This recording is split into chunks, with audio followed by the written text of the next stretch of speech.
What's going on, everybody? Welcome to another edition of the Philly Experience podcast. My name is Max Gretzula, joined by Tanner Gomartin and Tyre Hood, coming off a rough night of Philadelphia sports, a Phillies loss and a Sixers loss. We both have to get to, and I got to tell you what, before we introduce the topic, I want to see how you guys are doing before we get to the reactions, of course. And we had the Sixers loss, and then 3 hours later we had the Phillies loss because they're out west. So how are you guys doing? How was the week? I mean, it started off well, of course, but I guess I feel like every time you hop on the pod, it's something where it's a negative result. The most recent thing always has to be something negative. I don't know why. I was perfectly fine until you brought up the fact that, the only two Philly teams that are currently playing right now lost last night. So, I was perfectly fine up to that point. So thanks for bringing that up. You know what? It's only been a week since our last show, but it feels like forever for some reason. It's not like a lot of stuff has been going on, but it just feels like a lot of sports has been on with the playoffs and everything. And even you got the semifinals, Stanley Cup and all that stuff too. I was at my buddy's house and we were just flipping through. It was the Phillies game.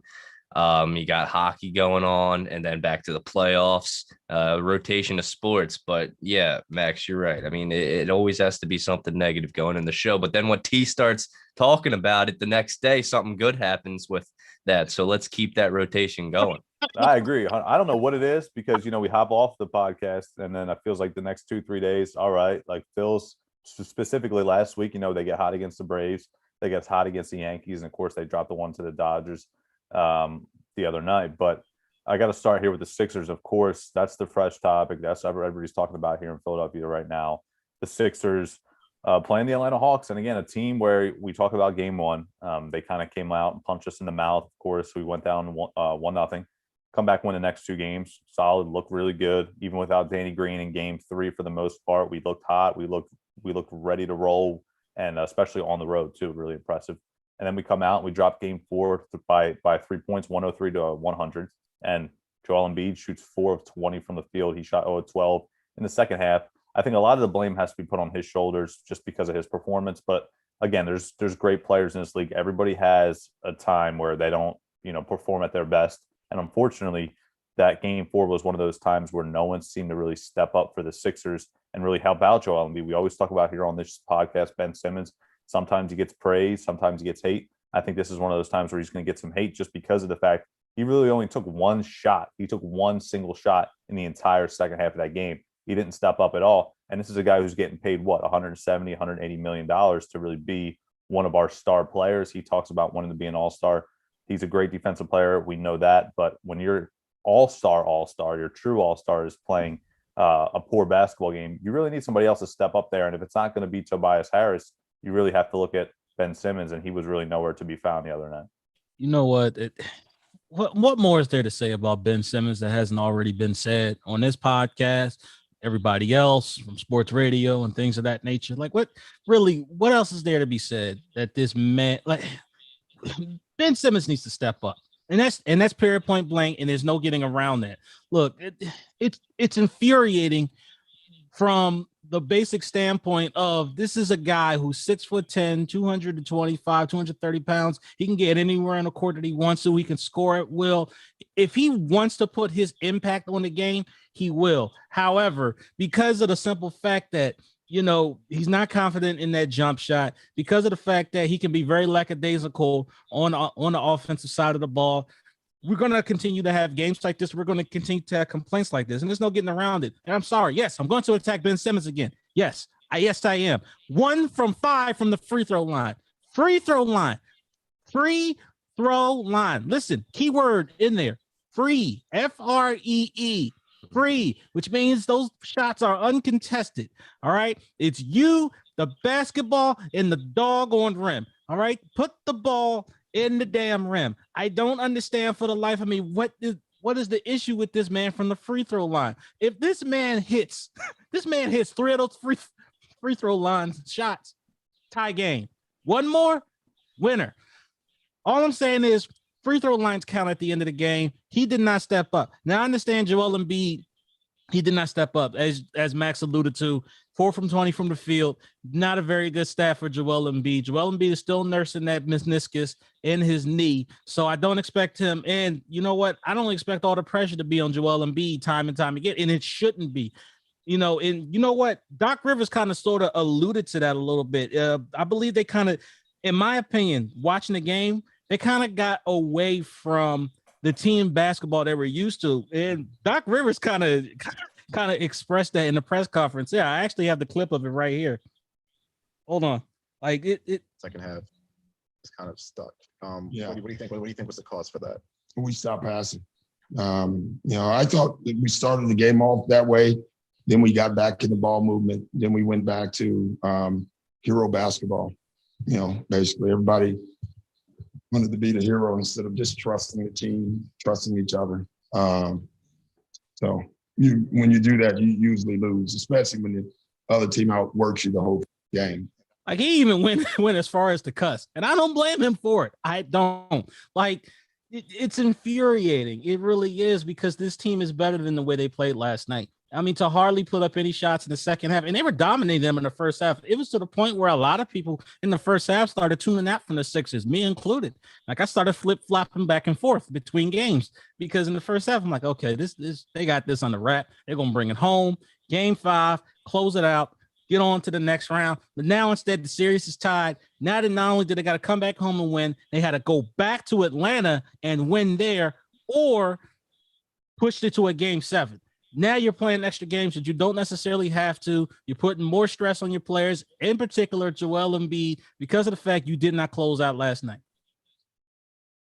Yeah, there were a few guys who were not on their game, and that was clear. But the main reason the Sixers lost this game was Joel Embiid, and I'm not blaming him because of his torn meniscus. He was still playing good on that meniscus the game before.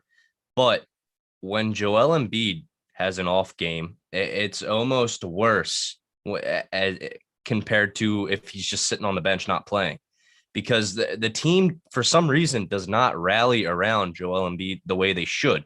Ben Simmons isn't going to step up. We've already seen that. Tobias Harris needs to be the guy that says, you know what, guys, give me the ball. I'm stepping up.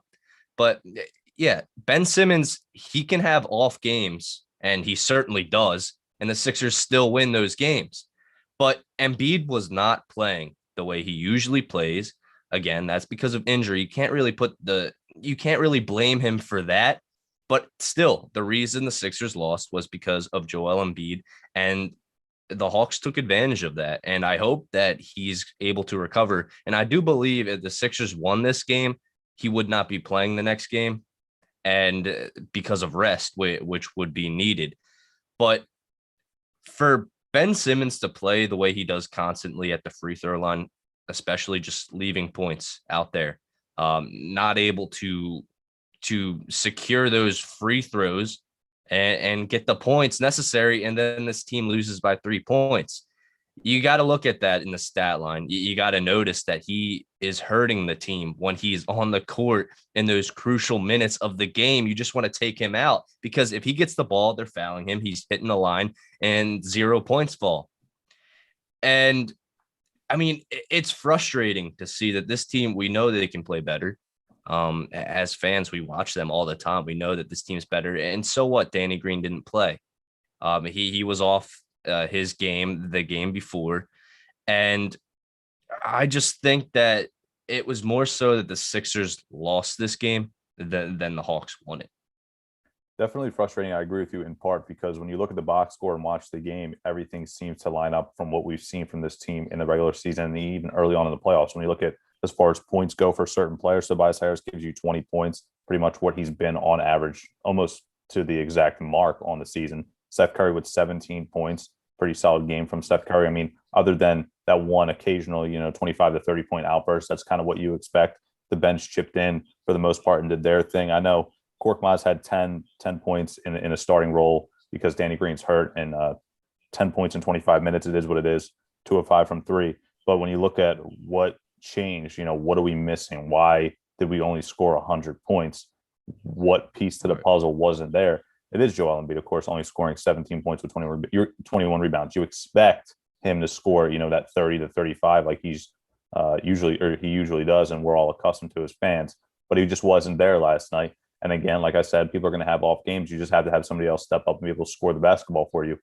The thing that I'm not going to overreact to is I still think we're the better team than the Atlanta Hawks. It's frustrating that this game's going to go, or this series is going to go 6 games at the least, possibly 7, depending on what happens in game 5 and 6. I'm confident we still have home court advantage 2 out of these 3 games. I don't think we're going to lose game 5 at home. I just don't see how that's possible. And you gotta give the Hawks credit. I mean, this is a team where we kind of overlooked, I guess, at least some people did.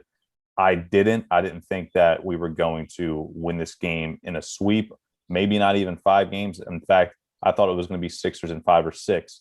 And I think now, because we saw what the team's capable of in game 3, I think that really changed some people's opinions because of how dominant we looked, even without Danny Green for the most part. We thought, okay, let's just beat this team in 5 games. Of course, it's not that easy in the playoffs. And the Atlanta crowd, a little bit louder than I thought, of course, in game 3 than in game 4, in game 4 than in game 3, because that second half surge, especially late in the fourth quarter that they had, they just outworked the Sixers. I think Doc Rivers said it even in part of your clip, T. They were able to really use John Collins and his energy. I mean, that guy can jump higher than anybody else on that court. And when there's a rebound up for grabs, 9 times out of 10, he's going to come away with it if it's a 50-50 opportunity.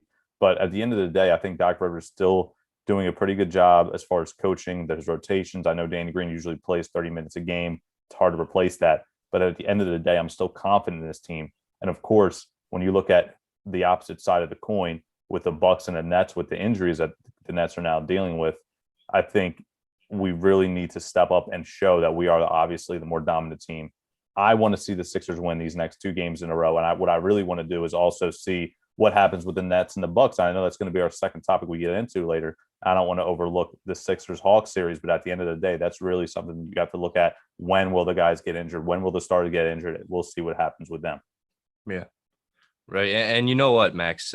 I mean, even though Embiid did get a career playoff high 21 rebounds, it was still noticeable how off he was. You have the second to last possession. There's 17 seconds left.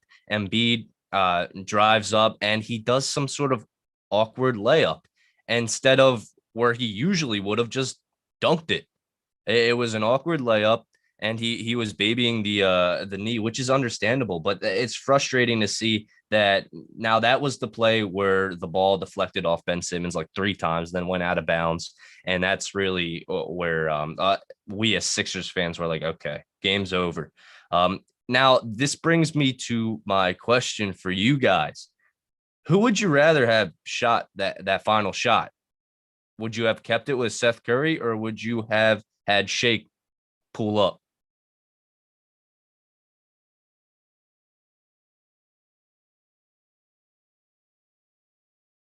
I was muted. I'm so sorry, but I was probably going to say Seth Curry shoot and have him shoot because he was the hot hand. I mean, we've seen him make some legitimate plays, not only in the regular season, even in the playoffs. He had the 130-point outburst against the Washington Wizards. I'm completely fine with it. But at the end of the day, we need another person to step up on this team. The other night, or at least against the Washington Wizards, we saw Shake Milton be able to come up clutch and be able to just go off around 20 points that night. That was something that the Sixers missed last night. And I think this happens to Philadelphia fans and us every single year. Every single year we have this opportunity where this team's legit, this team can make a run, and we think this team's going to go on a roll through the playoffs, and it just doesn't ever come to fruition. And that's what I think the most frustrating thing is, because we're accustomed to this team rumbling through the regular season, having one of the best records in the league. And then when you come into this and you expect them, okay, I know it's a 7-game series, I know it's the playoffs, but you expect this team to be able to get the job done, especially against the Hawks. And I know everybody wants to point to Trae Young. He draws a ton of fouls and things like that. Bogdanovich, and of course, you also have Kevin Huerter. Those 3 guys, their shooting is, I'm not going to say it's underrated, but I think people need to realize how good of shooters those 3 guys really are. And they're built like a true NBA basketball team. They have a solid point guard in Trae Young. They can spread the floor with shooters. John Collins is almost one of those tweeners where he's athletic enough to play a big role as a power forward. But what I'm surprised with him specifically in his game is being able to stretch it and shoot that 3, because he's really, he's hit some big shots for the Hawks in this series from beyond the arc. which I'm not expecting him to hit, at least coming into the series. Even if he gets an open look, I'm saying, okay, he's not the best 3-point shooter. I'd much rather have him shoot possibly than Trae Young. And then Clint Capella, give the guy credit. I'm not really a big fan of him, especially, him coming over from the Houston Rockets. Now he plugs himself into the starting lineup there at center for the Hawks. They really didn't have a bench, and I thought that's one thing that we, clearly still have a better, I guess depth than they do overall, because they're bringing Lou Williams off the bench. Not too many guys. Solomon Hill, of course, another one to mention there. Not too many scary players that they bring off of that bench, and I think this team really needs to step up. And again, I don't want to harp on this too much because Game 4 is in the past, but it really eats at us, I believe, as Philadelphia and Sixer fans specifically, because the series now has to go 6 games. And I just think we're better than this team. And I don't really want to play too many more games with them. I just want to go out there and win. I think if this thing goes 7, it's very nerve-wracking because you have a Bucks team that looks like they're in the driver's seat now. And we know for a fact they're a better team than the Atlanta Hawks. And if Kyrie and Harden are not able to come back and really help out that Brooklyn squad, the Bucks might be looking at a pretty easy trip to the NBA Finals. And again, like Tanner, and even this last week when we mentioned, we don't want to overreact to one game, but this is 2 now. And I think it's specifically because of the fact that we thought this team was going to win in 5 or 6 games. And again, people will point fingers at us and say, hey, listen, it's 1 game. Don't get overreactionary and things like that. But this thing's tied 2-2, and I don't really think it should be. It shouldn't be tied 2-2. It really shouldn't. As a matter of fact, we should really be talking about a victory in the next game. It should not have gotten to this point. Yeah. All right. Definitely. It really shouldn't. They overlooked the Hawks in Game 1. That was problem number 1. Then they got themselves together and they realized, okay, we know we can beat this team. We're better than this team. We have more talent than this team. So they went out and they executed for 2 games. And in this past game, all right, they just dropped the ball. There's no ifs, ands, or buts about it. So 18-point lead, T. They're up 18 points. That's another thing. They're up 18 points. I don't think if we don't take our foot off the gas, we'll blow that team out of the water. I really do. I believe that. And that's exactly my point. Like, you had this team dead in the water. You've got to finish these teams off. Listen, this is not the regular season. This is the playoffs. Yes. All right. This is do or die time. All right. This isn't time to be relaxed. This isn't time to start coasting. You don't have time to coast. There is no game during the playoffs where you're going to be able to coast. You've got to play night in and night out. All right. Hard. Give 1,000% effort every single play. Do not start getting lazy. Do not start coasting. It almost reminded me of Brett Brown, coaching. In under Brett Brown's team. Like, seriously, it truly did. It felt like, oh my gosh, is Brett Brown really on the sidelines at this point? And Doc Rivers has every right to be pissed off. He does. Like, I don't blame him at all. This is not on coaching. The players completely blew this game. And now you have to play an additional game in which you're going to have to come back here to Philly and play them, win, then go back to Atlanta and win. Otherwise, you're forcing a Game 7. And it's like you said, you really don't want to play 7 games against this team where you can easily finish them off when you've got to rest and get ready for, it looks like it's going to be the Milwaukee Bucks.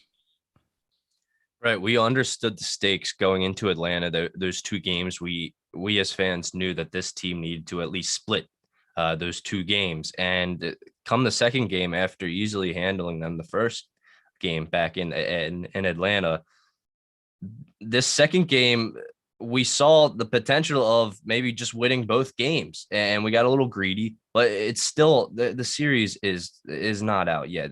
The Sixers are, in my opinion, still in the driver's seat, even though the series is tied.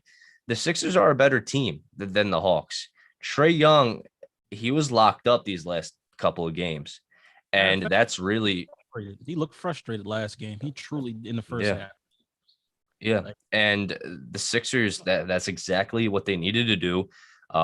Their strategy on that was great, but it's just the stars on this team are not playing like the stars, and that's what I have to say about that. Is Ben Simmons is not playing like a star. He hasn't really been this whole playoffs. He had a good game, but for Ben Simmons to hit the free throw line, miss those shots consistently, game after game. I don't know if I would like to think that he actually is going to the gym and practicing his free throw, but there's no improvement. There's no improvement. they foul him to go to the line because they know he's going to miss it. And that's what's hurting the Sixers, as well as Embiid's hurt. Tobias isn't really stepping up to be that guy either. I'm going to bring you guys up and ask you guys. I want to bring this up and ask you guys this question before we kind of transition to around the NBA, of course, in the playoffs.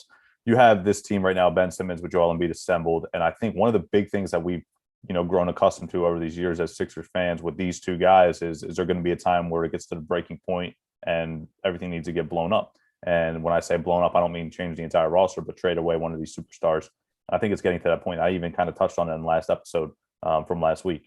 If this team doesn't reach the finals, I think this is probably one of those years where you can be looking at a Ben Simmons trade.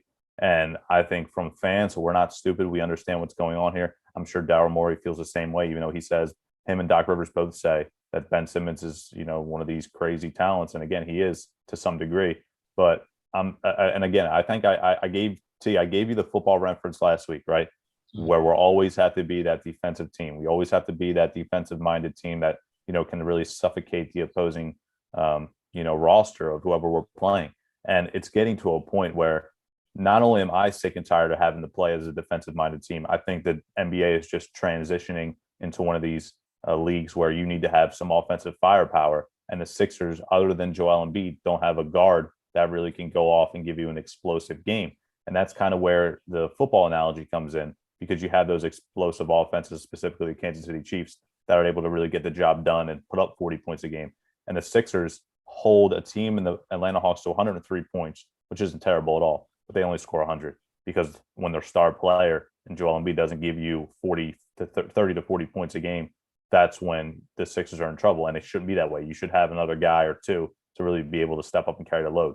So when you think, go ahead. I just wanted to kind of come full circle and ask you guys and bring up the Damian Lillard situation, because he obviously wants out of Portland. I think we can all agree. Actually thought Jason Kidd was going to come in there and be the head coach, but he backed out of it because Damian Lillard went public with that situation. He's 30 years old, I think 31 now. Is it too late to really trade for Damian Lillard because of his age and give up a star like Ben Simmons? Or am I overreacting? And I think I just got to be a little bit, I guess less aggressive, because again, this is coming off a Sixer loss and we can easily go on to the conference finals still at this point. I mean, saying this just after a loss where I think in this series they are going to pull it out and win. Yes, but from a futuristic standpoint of view, because I just don't see this team even making it to the finals at this point. Like, I don't see them being able to beat Brooklyn. I don't see them being able to beat Milwaukee. All right. So I just don't think this Sixers team is going to the finals. Now, from that standpoint of view, do I think that an offensive move, a drastic move needs to be made? Yes. And it's the reasons why I said in the episode either a week or two ago. And that was, look, you only have a little bit of a window with Joel Embiid at this point. You do.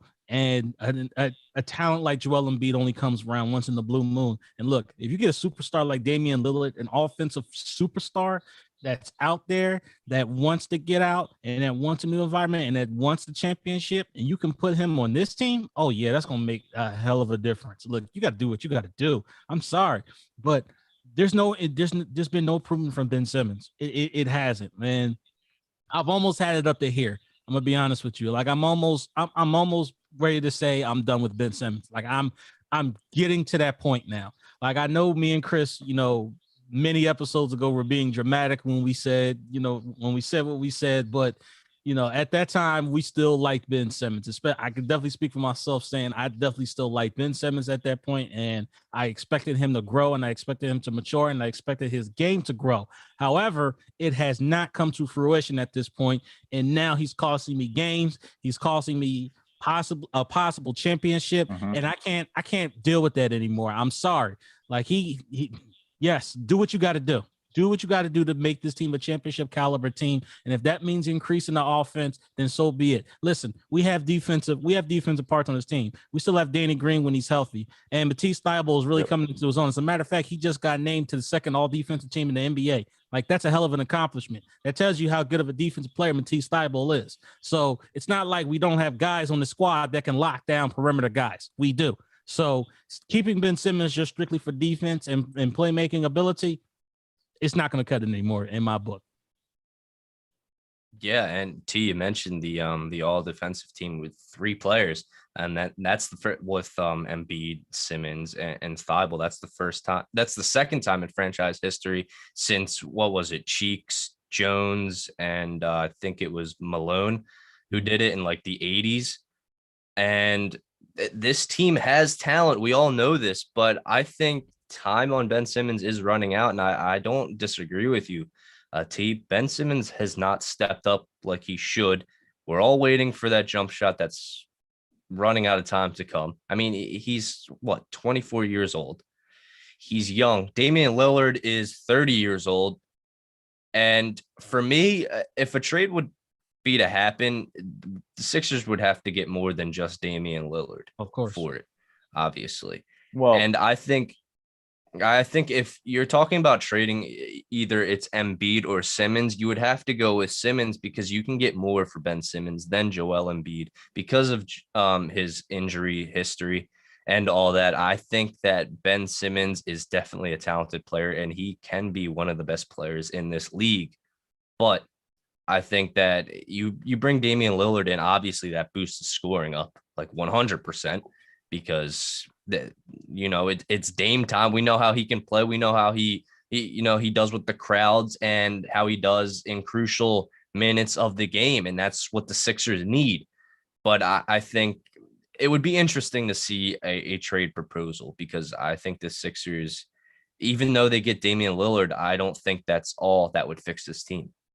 well, we there's so many different directions we can go with this. You had last night's game, specifically Joel Embiid looks tired, especially late in the fourth quarter. No one's really able to step up and surround him with some, offensive, ability to be able to put the ball in the basket. I think one of the things that the Sixers really are great at is getting to the foul line, especially when the other team's gaining some momentum. You throw it down to Embiid in the post, he gets to work one-on-one. If they double him, he can kind of rip through, maybe get fouled, kind of quiet the crowd, get to the line, get some rest, and shoot 2 free throws. But I guess just wasn't able to do that last night as a team. And Tobias Harris, I thought really needed to step up. He's hot and cold, specifically the other night against the Hawks. He had a great first half, was matching teams with three. Trae Young came down, hit a 3, Tobias answered right back. And then late in that, again, the fourth quarter, playoff basketball, we talk about it all the time. It's way different. Ben Simmons can do what he wants to do in the regular season against the Hornets. He can do what he wants to do in the regular season against the Orlando Magic. But when it gets to be series, this is where the money's made. This is where you're on the biggest stage, the lights shine the brightest. I don't care about the regular season anymore. We've seen these two stars together throughout the previous seasons. I know Simmons got hurt in the bubble and things like that, and crazy stuff like that does happen. But when you talk about a Damian Lillard trade, I think it would clearly help the scoring outburst.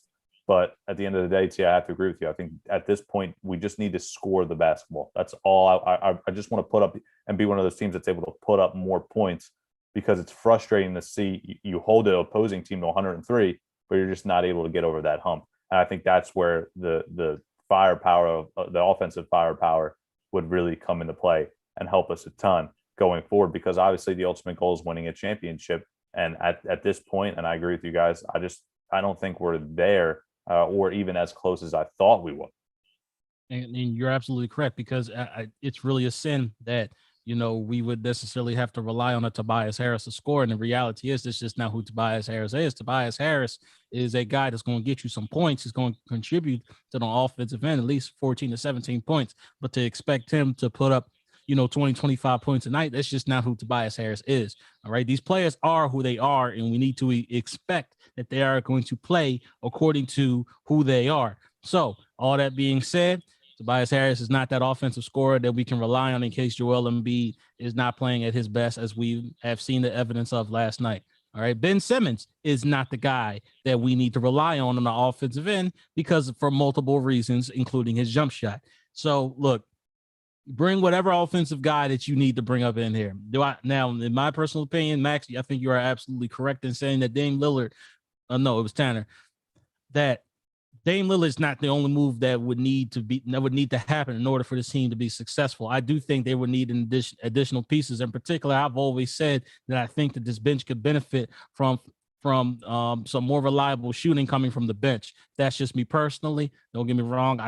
honestly, the bench has stepped up in this series, and the bench is kind of half the reason why, the Sixers are even the better team in this series. It's due to the way the bench has been playing. So don't get me wrong, the bench has been playing great, but I just think that this bench can really benefit from having some additional shooters out there as well. Well, two things.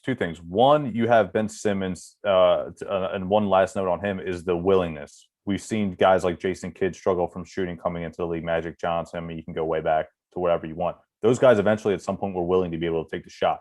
Right. Ben Simmons isn't even willing to take the shot. It's some sort of mental block for him. I don't understand it. I think at this point, I'm kind of just sick and tired of it, that he doesn't want to shoot the basketball. And at a certain point, he has to be willing to do so. But right now, the only thing I have with trying to get even more than Damian Lillard back from Portland is what we've seen recently. And I think you have to live in the moment. And right now, Damian Lillard's probably a top 5 player in the entire world, specifically because of what he can do offensively and what we've seen single-handedly against that Nuggets team. I know they didn't win the series, but he's without Damian Lillard, the Portland Trailblazers really aren't anything to be worried about. So I think how much can you bank on Portland, hoping that they can untap that Ben Simmons potential that just hasn't been there yet. He's only 24, like Tanner mentioned. How much can you bank on Portland from their side of things, saying to themselves, all right, we'll give up Damian Lillard and then some for Ben Simmons because they think they can somehow just unlock Ben Simmons and his shot, I guess, not even from beyond the arc, just the jump shot in general. Because I don't think at this point in time, I don't think you can call Portland and be like, hey, Ben for Dame straight up, because I think they would probably hang up the phone on you just because Damian Lillard and what he's done recently has just been, out of this world. I don't think they would necessarily hang up the phone, but I do think they would ask for more. Like there would have to be some more players involved. There would have to be some draft picks involved. I don't think they would hang up, but Ben Simmons would be a nice starting point. Well, that's what I'm saying, because I think I correct me if I'm wrong, because I thought that Tanner specifically, did you say you think we could get Simmons for Dame and more, or were you talking about negotiations between the two teams? I was curious to see what the negotiations would be. Of course, this is all fantasy at this point. Yeah. But I think the Sixers, I think it wouldn't be ideal for the Sixers to just trade Ben Simmons for Damian Lillard, because obviously we mentioned how great Damian Lillard is, but that's 6 less years you're going to get with a star player. And I think if the Sixers maybe throw a package in there, because it's known that if you get rid of the contract of Scott and Danny Green, you have enough room to sign another star player. Maybe throw one of those guys in there, or both. I don't know. And I if mean, not money, a star, somebody yeah, close to a star, right? money aside, yeah, get a playmaker, obviously, and that's what you need. I'm fine with parting ways with Danny Green and Mike Scott, and you get Danny Green, or you get Damian Lillard and another bench piece. That's worth it to me. Let me ask you this question too. What the hell was the whole point of trading for George Hill? I mean, that guy's utterly useless. I mean, we've seen him have a couple of nice games against the Wizards, right? He comes in there, chips in 9 points, gives you a couple threes.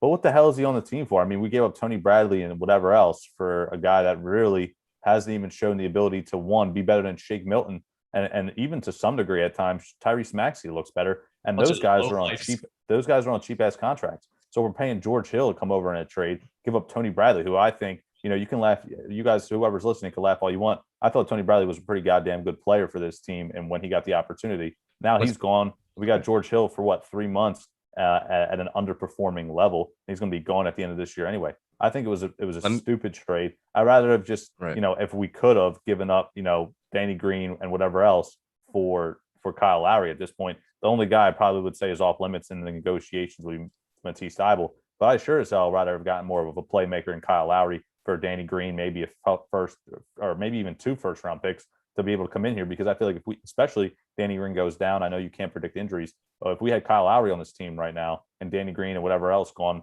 if you want to trade 2 first-rounders, that would have been a hell of a lot better than George Hill contributing. Like, what is he getting, 6, 7, 8 minutes off the bench? I mean, it's really not worth it, in my opinion. Yeah, Max, the good things about this trade is money, first of all. And also you have Tony Bradley here on the Sixers, but during that time, when Joel Embiid was returning, Bradley wasn't going to see the court because Right. you have Dwight Howard above him. Also, you bring in George Hill, a veteran who can where Shake Milton can learn off of, or other players like Maxey and stuff like that, and people like that who can learn off them. But I think the real main reason is money. You're gonna pay this guy Tony Bradley to sit on the bench.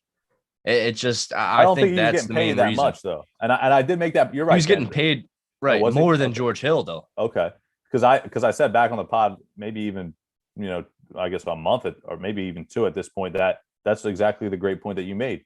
Learn as much as you can from a veteran guy like George Hill, who's been in the playoffs a bunch of times, been around the league, played at a high level for a long period of time, and just try to groom Maxey and Shake Milton and try to get them better for the moment, because these are two guys that I have faith in. I think Shake, I always had confidence in Shake as the player. I just thought at this period in time, he shouldn't be on the court based on his lack of play towards the end of the regular season. Then I think Doc Rivers realized that, didn't give him too much playing time against the Wizards until he had an explosion. And I forget how many points exactly he went off for. But at the end of the day, it looks like him and Tyrese Maxey could be solid pieces off of this bench for the foreseeable future. And I think an adjustment needs to be made, because even if we do get past the Hawks, this is kind of where I want to transition and talk about the Bucks, and maybe even touch on the Phoenix Suns and their incredible run so far through the playoffs as well. Because I don't think we're going to be able to leapfrog at least the Bucks or maybe even the Nets for the next 3 to 5 years, depending on if Kevin Durant and whoever and crew can stay healthy. Because that Drew Holiday, Giannis, and Chris Middleton, they ain't going nowhere for a long period of time. You're going to have to deal with that juggernaut there in Milwaukee for the foreseeable future. I agree with you on that statement. And I will say this in terms of contract, Tony Bradley only made 3.5, a little over $3.5 million this past season. George Hill is making about $9.6 million this season. And that balloons up to $10 million for the following season. So look, man, right. But it's not the contract and the guaranteed, it's the cap that, I mean, it's the money that it puts on the team salary wise too. You're not going to have George Hill after this season. It's an expiring contract. Yeah. Tony Brad, right. Exactly. That's what goes into it. There's a lot more, but that opens up. I definitely that opens up the 10 mil is what you're saying. Yeah. For next year. Yeah. Yeah. So like it was really no point in trading for George Hill. Honestly, I'm not going to say that he's completely useless, but so far I'll say he's completely, but go ahead. You have on a numerous of occasions, but I will say this. I won't say it was completely useless. However, I will say that it probably benefited you to keep Tony Bradley more so than George Hill, because to be honest with you, even though Shake was a little shaky, towards the end of the season, and in some ways sorts in the playoffs, but he's really gotten himself together, and he's still a point guard that you can play off the bench. So in terms of needing a point guard, you didn't necessarily need George Hill. All right. Now I understand experience is something that can't be taught, and I completely understand all that. But Tony Bradley was the guy that contributed and gave you energy off the bench time and time again. And that he was a reliable source of energy for you, especially, the big man. He would spell Dwight Howard every once in a while. And look, it was times he even played better than Dwight, to be honest with you. So the George Hill thing I don't think worked out too well. Unfortunately, It looks like we're on the hook for him for another year or so. But we'll see. I mean, we'll see. I don't know how the contract works out as far as cutting him goes, and I think Tanner would be able to give us better information on that.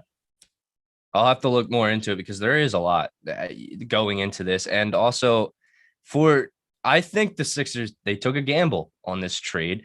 They wanted to move Tony Bradley while his stock was up. He was playing good. I like Tony Bradley on the Sixers. But I think there was more into it. You have Daryl Morey, who's thinking all the ins and outs. He knows what's best for this team. But I mean, right now, they can't predict the future. All right, you have Embiid coming back supposedly healthy. All right, you're not going to need that third center, but then he ends up getting injured. You look back now, you just have Dwight Howard, and it's where you have Ben Simmons now starting at center for a playoff game. And there's a lot of things that went into this where the Sixers just were not expecting it. Now, I will say this, Tanner, how crazy would this be to come full circle? We talk about the Kyle Lowry trade at the deadline. does it come to fruition? He's an unrestricted free agent.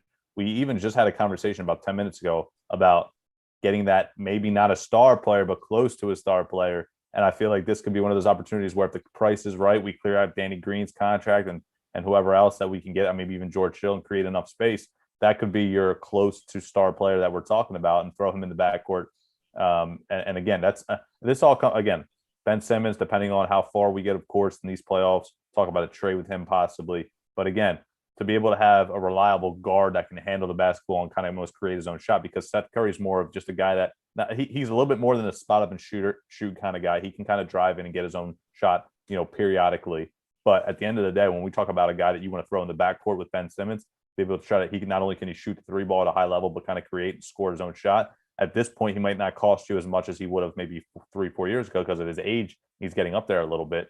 Actually coming off a 1 year, $30 million contract with the Raptors, which is a ton of money for a player of his caliber at this point, at this stage in his career, but still show that he's a legitimate, solid stud player in this league. And that would be so weird if we're talking about this upcoming offseason, maybe sign him, I guess, for a few years, because at this point, what the hell, man, we should have just traded for him. We would have had him on the team this year and he would be able to, roll with kind of like our mini four with Harris, Lowry, Simmons, and Embiid. Because I think, I don't know about you guys, but if we got Lowry in this offseason possibly and sign him to a deal that doesn't kill our salary cap, I would be probably fine with keeping Ben Simmons on the team because you have a legitimate option besides him in the backcourt. Now, if that doesn't happen, that the Ben Simmons trade might be on the table a little bit further and push the chips in more with that. I would still probably move Ben Simmons regardless of who they sign. I probably would. That's honestly where I'm leaning towards. And that's only because of the fact that no matter what, the track record that Ben Simmons has proven is that he's still unreliable as from a jump spot perspective, and he's still unreliable from a free throw line perspective. And look, he's going to be a liability in close games where people are going to start, playing hack-a-bin, which has shown its face in these playoffs. And unfortunately, all right, the Sixers have been on the losing end of that strategy. And it's a strategy that's been working. So look, I would still trade Ben Simmons regardless of who they bring in, because he has not shown any type of development whatsoever, and he would still be a huge liability. Not taken away from the fact that he's a very talented player, because he is, of course, but he would still be a liability regardless of who you bring in here. But Tanner, think about it. Think about the whole situation when we talk about getting rid of Danny Green, talk about getting rid of George Hill. I don't want to harp on the Kyle Lowry thing too much, but it's kind of one of those things where if we can get him here to Philly, I think a place that he would be willing to come to. You look at having Ben Simmons, at least defensively, still doesn't kill you because you have Embiid, Harris, and Simmons, size, length, defensive ability, and then you roll with Seth Curry and Kyle Lowry almost in your backcourt. And on top of that, maybe you don't have Danny Green, who's more of just a spot up, catch and shoot kind of guy, but you have Seth Curry and Kyle Lowry to pair with Ben Simmons, still being able to space the floor at a high level, and Ben Simmons is still able to run the show. Kyle Lowry won't need the ball in his hands as much, but still capable enough from beyond the arc as far as shooting percentage goes to be able to shoot the three ball. Now, that again, the same thing kind of reverts back to Jimmy Butler. Will they be able to come together and kind of be cohesive on the same page and everybody share the ball, or is there too many mouths to feed? I would be curious to see how Kyle Lowry and Joel Embiid would play together, given how physical the series against the Raptors got. And we know how Kyle Lowry is and how he came back to Philly, and he was having a fun time being on the Raptors, and that's for sure. But I think, Max, that could work because you're getting rid of more of inconsistent players. You're bringing Kyle Lowry in, but Danny Green, inconsistent. You have Mike Scott, who probably shouldn't be on this team. And you have a lot of other guys. You clear that bench. You leave the players that deserve to be there, like Maxey, Shake. You got Furkan, who, like it or not, Max, he can be a valuable piece to this team. And I bring Kyle Lowry in, who not only can still play, but he brings that veteran knowledge, able to spread the word, probably get more on Ben Simmons about being a better player and all with that jump shot. And I think that would, I don't think it would hurt the team. I think that, of course this works better in our heads, obviously. when we're a just perfect thinking world. about this. But yeah, in a perfect world, I think that would work out. And again, for everybody out there listening, I mean, of course, podcast, speculation, opinions, things like that. What we're trying to do here is just try to figure out, because you guys see it, you listeners out there see this team. This team isn't built to win the championship right now. And again, the opportunity here comes with the thing with Kyle Lowry being that, will he sign a contract that's not, I don't want to go as far as saying team friendly, but not as huge as, like 30 million a year kind of player. But I feel like if you're able to get him in here, you have a good rotation of guards. You're still going to have Maxey on the rookie contract. You're still going to have Shake Milton, hopefully on a cheap deal. And those two guys are legitimate options, in my opinion, coming off of your bench behind two guys and Ben Simmons and Kyle Lowry that can go out there and play at a high level. You wouldn't be able to, or at least the fan base maybe wouldn't harp on Ben Simmons sucking at shooting so much, because of the fact that you have Kyle Lowry will be able to step up offensively. Tobias Harris will be able to step up offensively, and obviously Joel Embiid. So Ben Simmons at that point might be even Steph Curry at that point be able to shoot the ball. He might even be your fifth option. So he wouldn't take too much heat. But at this point, especially when no one steps up and helps Joel Embiid in that Hawks game 4, that's when the frustration comes into play. So hopefully we'll see. But that's a kind of maybe something to keep forward to, guys. An early prediction maybe in the offseason. I hate to look ahead that far, but certainly Kyle Lowry would be a legit piece to be able to bring in here and help this team. Just kind of how we saw with the Suns even. They signed that 1-year contract with Chris Paul, and he looks like he's doing a hell of a job there with him and Devin Booker being able to skyrocket them into a solid position. I've always said amongst my friends that the Phoenix Suns really only needed a point guard, somebody that, Devin Booker can receive the ball from, and somebody that can distribute. And it's coming to fruition. It really is. The Suns are the ones to watch out the West.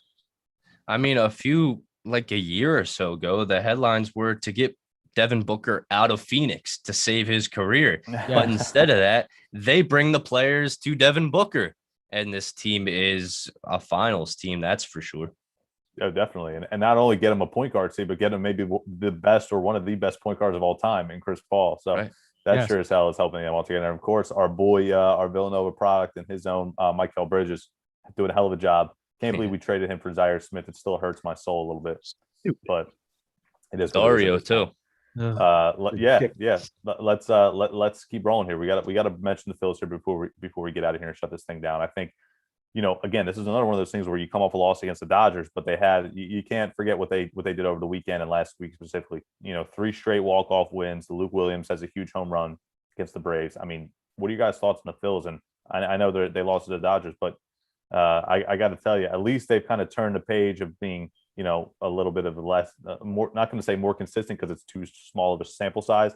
They only scored 1 run the other night. The offense looked pretty sluggish, but they need to get one of those things where they're hitting at the same time as they're pitching, as they're fielding, and they haven't really able to put that all together yet this season. And see, that's the thing, man. I like the fact that they finally changed up their strategy, which is something that I've been stressing these last couple of episodes, and that is to start playing small ball. Stop always going for the big, huge home run hit. Sometimes you just got to get to first base, second base, and set the other guy up to send you home. Listen, I understand we got power in the lineup, but doggone, y'all, at least put the ball in the plate, man. Just hit a ground ball sometimes, man. And it's honestly been working. And Luke Williams coming into play, and I think that's really cool. That kid, that was a hell of a play. I'm not even going to front. Gene Segura stepping up as well, and getting another walk off. I don't know why it seems like when I go on a rant about any team, they seem to step up. I don't know why that's been happening. Maybe I have some specific power. I don't know. Maybe they listen to this podcast. Maybe you don't know. But all I'm going to say is this: the Phillies, I think they are a good team. I do. I just think they need to simplify some things. And by the way, Hector Neris is not a closer. I'm gonna need y'all to stop putting him at the closing position. Please, for the love of God, stop putting Hector Neris in the closing position. He's not a doggone closer. Matter of fact, he shouldn't even be an MLB pitcher. But that's another rant for another day. I'm not. Stop putting him on the field. Period. Don't put him on the field at all. It's bad when the guy has a 1.96 ERA, and every time he takes the field, we're still like, oh shit. You know what I mean? Like we're in some serious trouble. So I think when you look at the bullpen overall, we've gotten actually some surprises. You have Ranger Suarez, who's actually pitched very well, almost in a piggyback role off of Spencer Howard at some points, because for some reason, I don't know why, Spencer Howard just hits a wall in like the 3rd or 4th inning. Looks like he dominates the first couple, and all of a sudden his velocity drops like 4 miles an hour. he runs into trouble. And even against the Dodgers, actually pitched pretty well, made one mistake pitch to Will Smith, hit a 2-run bomb out to left field at Dodger Stadium. But at the end of the day, when you only score one run, you're not going to be able to win too many baseball games. And they actually just recalled Bailey Falter, who actually has pitched very well left-hander at the AAA Lehigh Valley, and they recalled him. So I feel like they're trying to increase that depth in the bullpen. And I guess at a certain point, it could be you see Archie Bradley in the closer role. Didi Gregorius has a setback in his minor league rehab assignment, so we might not be seeing him for at least another week or two. But again, you're right. And I want to get your guys' opinion on the order shuffle a little bit here. I think Odubel Herrera has basically solidified himself as a leadoff hitter, Gene Segura 2. But we now see Bryce Harper hitting 4. Rhys Hoskins now hits 5. And Rhys Hoskins, a guy who struggled mightily. He's 0 for his last 29, I believe, after coming He's off 0 for 30. Max, make it even worse. 0 for 30 since I didn't June want to 5th. give him the 3-0. I didn't want to give him the 3-0. But I think when you look at his struggles this year, inconsistent, I guess you can say, because he has hot periods. He has, his low moments as well. But when you look at the lineup overall, you also have to be pretty impressed with Ronald Torreyes actually stepping up at shortstop. Played some solid defense there, and he's just a smart player. He's a Joe Girardi kind of guy. And another player we just have to get JT Realmuto going. And try to get Harper, Hoskins, and Realmuto almost hot, at the same time to really be able to carry the offense. Yeah. Go ahead. I actually have a bone to pick with, I think, all of the players you mentioned, Max, and just going through the game as a summary and the most crucial part. This was a prime showcase of the Phillies' weakness in not being able to get the most out of situations. You got runners on second and third, no outs in the first inning. JT strikes out. Hoskins pops up, and then so Bryce, he gets in a run, RBI single. Then you have McCutchen, he walks. There's bases loaded. Bohm comes up, goes down swinging, and then in the fourth, you have the first 2 batters get on base. You got Torreyes and Spencer Howard, who both go down swinging. You got the Phillies were 1 for 11 with runners in scoring position. It's in this stupid. game. And this is a game that the Phillies should have won. You got Tony, what's his name? Gonsolin, I believe that right for the Dodgers. Yep. And he's coming back from shoulder surgery. You got Bellinger, Muncy, and they're all out. So there should be no reason that the Phillies lose this game, because you got Hall of Fame pitchers coming up in these next 2 games, and it's going to be really hard. The Phillies have not won a series in Dodger Stadium in 7 years. Well, I will say this: you miss Trevor Bauer, you miss Walker Buehler in this series against the Dodgers. Yep. You do have to face Urias, and you do have to face Clayton Kershaw. The thing is, you're still kind of riding a positive note, because you had the 2 out of 3 against Washington at home. You had the 2 out of 3 against Atlanta at home. You sweep out the Yankees in a quick 2-gamer at home. We're playing good baseball at home. We need to carry that to the road, and we haven't been able to do so thus far this season. Now tonight we'll see. We're going to get back out of here. I believe it's Zach Eflin on the mound for the Phils, and of course you have your ace all-star pitcher Zach Wheeler is going to go out there tomorrow night and see if he can be able to outduel Clayton Kershaw. But again, it's one of those things where I always say you want to win the first game of the series, because you don't have to put the pressure on yourself to win the next 2, because you're always trying to win 2 out of 3. Right. And now we have to try to win 2 in a row against the Dodgers on the road. It's going to be a tall task. And when you hold the Dodgers to 3 runs, I think how many hits did they have? They might only had 3 or 4 hits the whole night. I think that's a game you got to win, like Tanner said. And when you don't, you feel like you left one on the table. Yeah, very much so, easily. Yeah. Tanner, did you say that Max Muncy was out? Yes, I believe I did. He is. He's out. Okay. Yeah, Max Muncy's out. Cody Bellinger actually strained his hamstring, so he's day to day. They're dealing with a hell of a lot of injuries there in LA. The Phils still without Didi, but again, mostly the Phils are almost completely healthy with regard to their team besides Didi.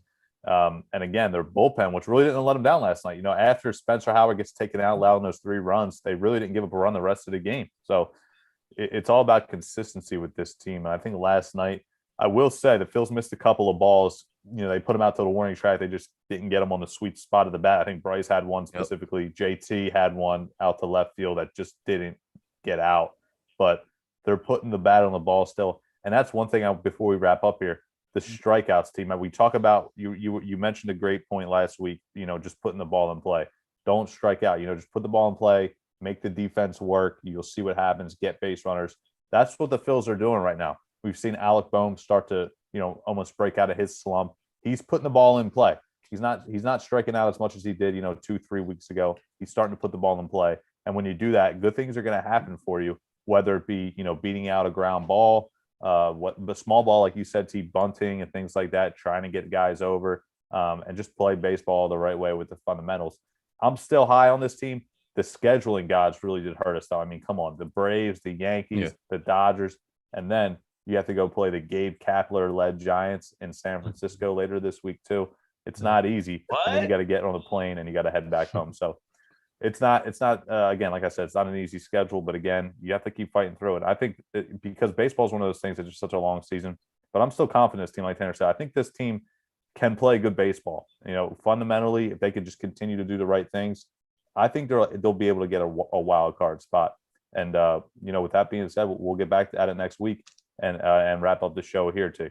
I will say this though, since next month it's out, Chris is somewhere right now just smiling from ear to ear. I will say that. You piece of Swiss cheese. All right, you guys missed any of this show, you can always go to philly-experience.simplecast.com, available on all major downloadable platforms, Apple Podcasts, Google Podcasts, Spotify, YouTube, the entire shabazz. Always coming out with a new episode every week, so stay tuned. Boys, we had at number 90th episode together. All right, that's something to celebrate. I didn't think I would like y'all that much. Well, thanks, T. In my opinion, that's stuff. Take me out, coach. Shut the F up for life. He needs to learn how to wrap that thing up.